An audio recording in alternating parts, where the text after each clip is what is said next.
Ada yang bertanya kepada saya, apa rahasianya, obat apa yang digunakan supaya DOC tidak pada mati? Karena DOC saya pada mati, Pak. Oke, ini jawabannya. Assalamualaikum warahmatullahi wabarakatuh, sedulur-sedulur peternak rumahan sekalian dimanapun berada. Semoga kita semua dilindungi Allah Subhanahu Wa Taala dan diberikan kekuatan untuk selalu taat kepadanya dalam setiap saat dan keadaan. Dan inilah DOC kami yang lagi menetas pada hari ini, tadi malam ini mulai menetas. Ini belum dihitung jumlahnya. Ini tanggal 17 Oktober 2021. Nah, pertanyaan bagaimana supaya DOC tidak pada mati, ini akan saya jawab di sini. Tentunya jawabannya ini tidak mudah sebenarnya pertanyaan ini, tetapi tetap akan saya usahakan untuk menjawab. Ini DOC kami selama 1 minggu ini. Jadi 1 minggu telur kami ini kami tetaskan seperti ini. Nah, minggu kedua, minggu 3 dan seterusnya. Setiap minggu jadi panen seperti ini. Nah, kemudian DOC ini nanti kita akan pindahkan setelah dia berdiri dengan normal ya, mulai mematuk-matuk mencari makanan. Ini kan sudah yang sudah lahir tadi malam ini, yang sudah netas tadi malam sudah mulai nyari-nyari makanan, dia matuk-matuk temennya, matuk-matuk tutul-tutul lah bahasa Inggrisnya ya. Mencari makanan, sudah mulai dia sudah kokoh berdiri dan juga sudah mulai pengen makan. Nah, ini maka kita akan pindahkan. Kalau sedulur-sedulur tidak punya kotak khusus untuk memindahkan, bisa dipindahkan di kardus. Nah, kalau saya di sebelah ini ada kotak ajaib untuk memindahkan, biasanya saya pindah ke sini. Nah, ini setiap kali periode ini korannya sebaiknya diganti, koran atau kardus ini kita ganti. Ini tadi sudah diganti, sudah saya kasih sedikit sisa makanan ini. Nah,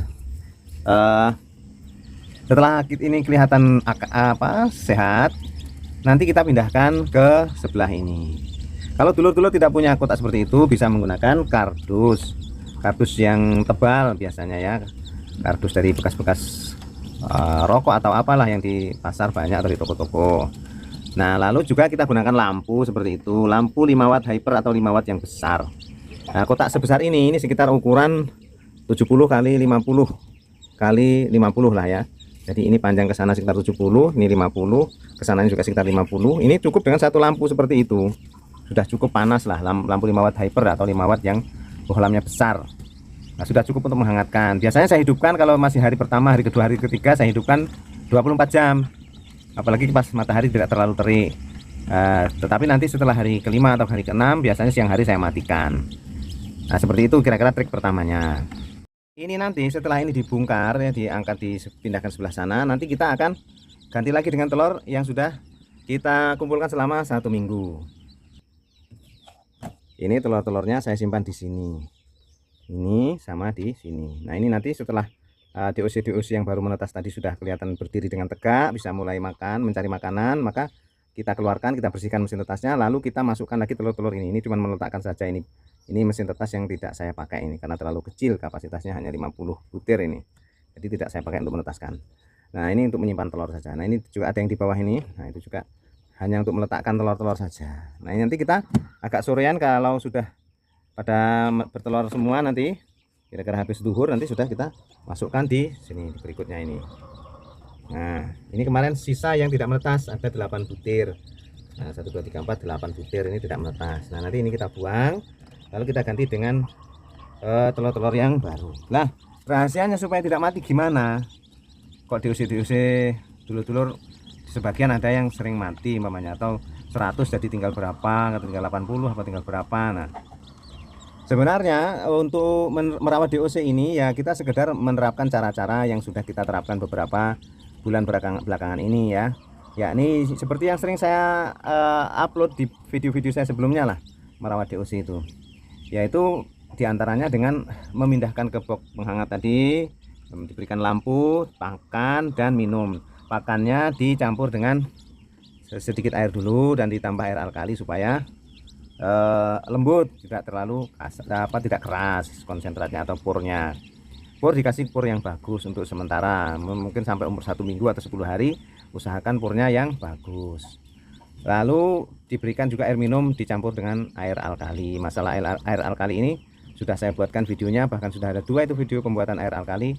Dulu-dulu tinggal simak saja, bisa diikuti. Nanti kalau ada kesulitan ditanyakan kepada saya melalui kolom komentar. Insya Allah akan selalu saya jawab sebisanya.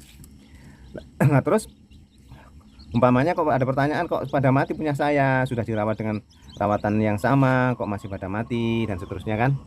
Lalu bagaimana, apa sih rahasianya? Sebenarnya tidak ada rahasia ya, di dalam beternak ini sama saja lah, saya dengan dulur-dulur itu sama saja ya. Cara saya yang seperti yang saya sampaikan tadi, sampai dengan umur 20 hari saya berikan full konsentrat atau full pur.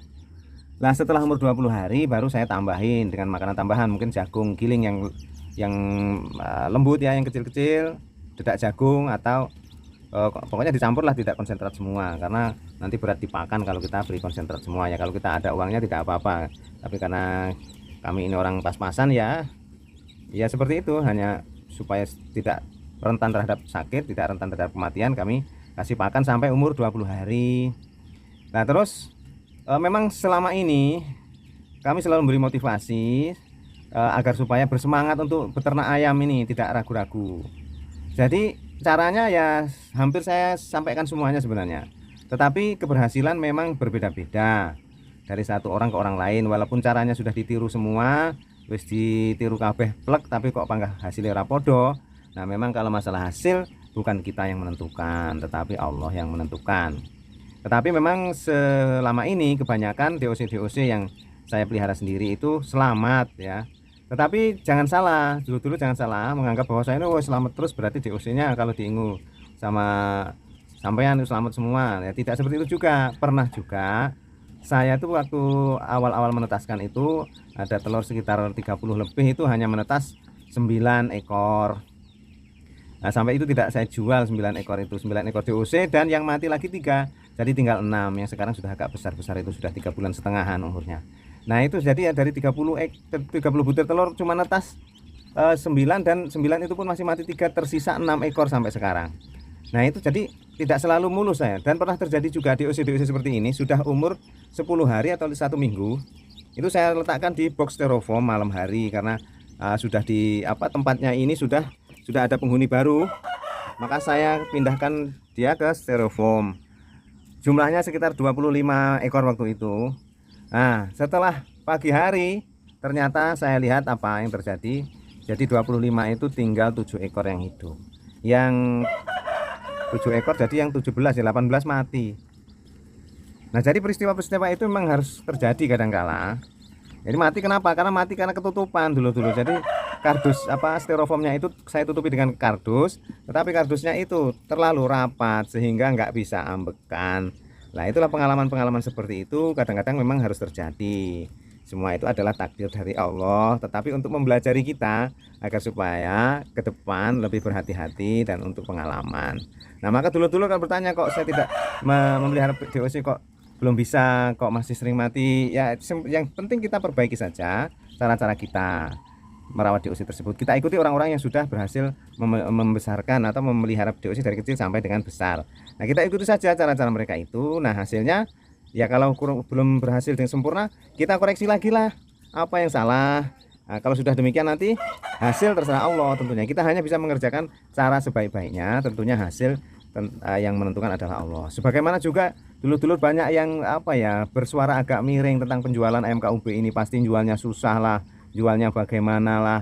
Tapi dulur yang sudah membuktikan bahwa penjualan ayam KUB ini tidak ada masalah ya berkomentar juga, gampang jualnya. Yang penting ngomong saja sama pedagang ayam kampung, banyak di pasar-pasar, minta nomor teleponnya. Nanti kalau udah punya yang mau dijual di telepon aja, pasti pada datang ke rumah ya, malah rebutan, seneng orang itu kalau dikasih dagangan. Sebenarnya tidak ada masalah. Nah sekarang masalahnya itu kalau kita mau mulai berusaha, itu ya udah kita mulai saja.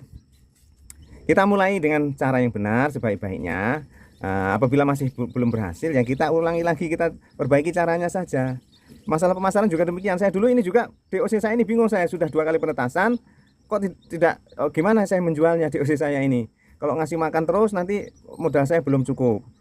Sudah 2 penetasan. Lalu istri saya yang bijaksana itu dia bilang, ya udah coba Pak ditawarkan di Facebook.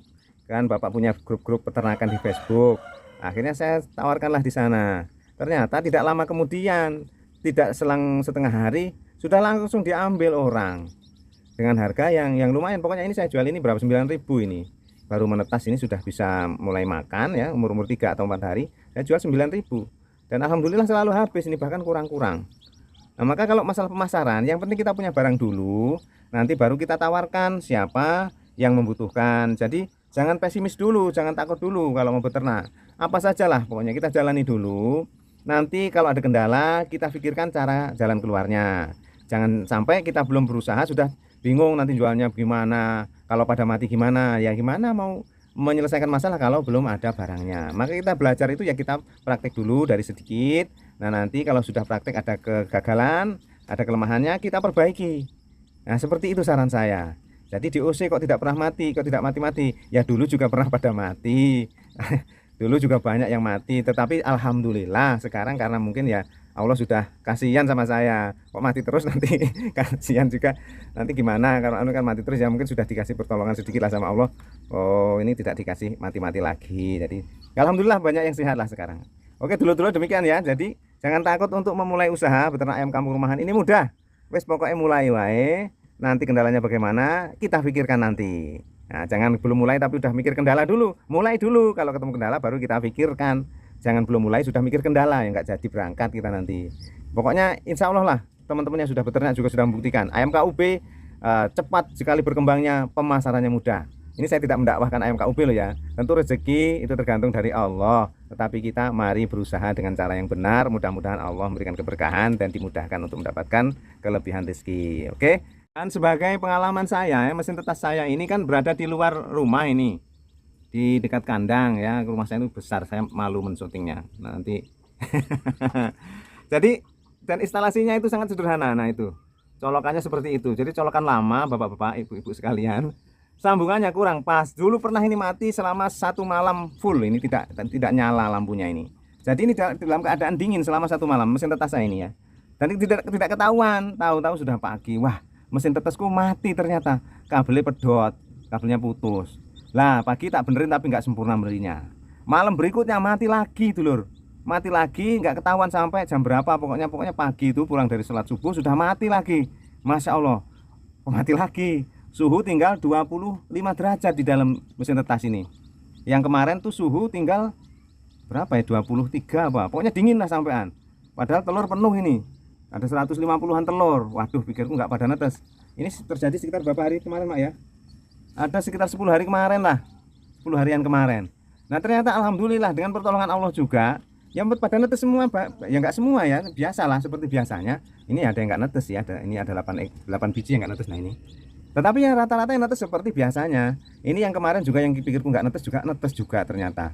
Nah ini juga netes dengan baik ini, karena tergolong baik ini. Jadi walaupun mati lampu, ini sudah mati lampu semalam sama 2 malam lah. Yang malam terakhir saya tidak tahu berapa jam, tapi malam pertama itu kayaknya ya 12 jam, pokoknya semalam itu mati.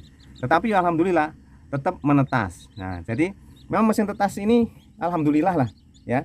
Jadi kalau ada dulur-dulur yang berminat ini bolehlah. Bikin sendiri boleh, dibikinkan juga boleh. Kalau bikin sendiri ya caranya sudah saya bagikan di video-video saya. Ada 3 atau berapa itu video yang menceritakan tentang pembuatan mesin tetas ini. Nah, kalau tidak mau repot-repot bikin sendiri ya saya bikinkan, kalau dekat juga tidak apa-apa. Nah jadi tapi tidak usah ragu-ragu ya. Jadi sudah terbukti mati lampu selama 2 malam. Kalau siang nggak mati lampu, orang terkontrol. Siang tidak mati lampu, nah, malam mati tidak ketahuan karena kabelnya jelek. Makanya sudah saya ganti dengan kabel yang bagus itu. Nah sudah saya ganti, alhamdulillah. Nah itu pengalaman sedikit tentang mesin tetas ini. Bang, rezeki tetaplah Allah yang memberikan. Walaupun mati lampu 2 malam, kalau Allah mau menghidupkan, menetaskan ini tetap menetas saja.